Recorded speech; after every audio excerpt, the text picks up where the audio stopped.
మనం మూవీస్లో ఇలాంటి స్టోరీస్ చూస్తుంటాం, కానీ బిజినెస్లో జీరో టు హీరో అంటే ఈయనే అని చెప్పుకోవాలి. Radhakrishnan Damani, founder of DMart. Retail బిజినెస్లో అందరూ ఒకటే గేమ్ ఆడుతుంటారు. పెద్ద పెద్ద stores, ACs, fancy interior, prime location, heavy advertisement. కానీ ఇవన్నీ చాలా కాస్ట్లీ. ఆ కాస్ట్ మొత్తం కస్టమర్ మీద పడేది. అప్పుడు రాధాకృష్ణన్ దామని గారు కస్టమర్కి నిజంగా కావాల్సింది లగ్జరీ షాపింగ్ ఎక్స్పీరియన్సా లేక తక్కువ ప్రైజా అనేది ఐడెంటిఫై చేశారు. అప్పుడు డిమార్ట్ వేరే రూట్ తీసుకుంది.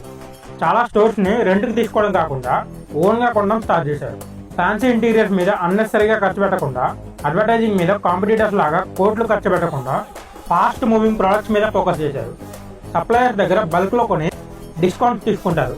ఇక్కడ మ్యాజిక్ ఏంటంటే డిమార్ట్ కాంపిటీటర్స్ లా కస్టమర్కి 20% సేవ్ చేయడానికి ట్రై చేయదు. డిమార్ట్ ప్రతి ప్రోడక్ట్ మీద 20 రూపీస్ సేవ్ చేయడానికి ట్రై చేస్తుంది. అంటే ఒక ప్రోడక్ట్ మీద 2 రూపీస్, ఇంకొక ప్రోడక్ట్ మీద 5 రూపీస్, ఇంకొక ప్రాసెస్లో 3 రూపీస్. ఇలా హండ్రెడ్స్ ఆఫ్ స్మాల్ సేవింగ్స్ కలిసి పెద్ద అడ్వాంటేజ్ అయ్యేది. అందుకే కాంపిటీటర్స్ కన్నా తక్కువ ప్రైస్లో ప్రొడక్ట్స్ అమ్మి కూడా ప్రాఫిట్ జనరేట్ చేయగలుగుతుంది. ఈరోజు డిమార్ట్ ఇండియాలో మోస్ట్ సక్సెస్ఫుల్ రీటైల్ బిజినెస్లో ఒకటి. కానీ ఇంకా చాలామంది బిజినెస్లో రెవెన్యూ ఎలా పెంచాలి అని ఆలోచిస్తారు. కానీ కొన్నిసార్లు సక్సెస్ రెవెన్యూ పెంచడం వల్ల రాదు, వేస్ట్ని తగ్గించడం వల్ల కూడా వస్తుంది.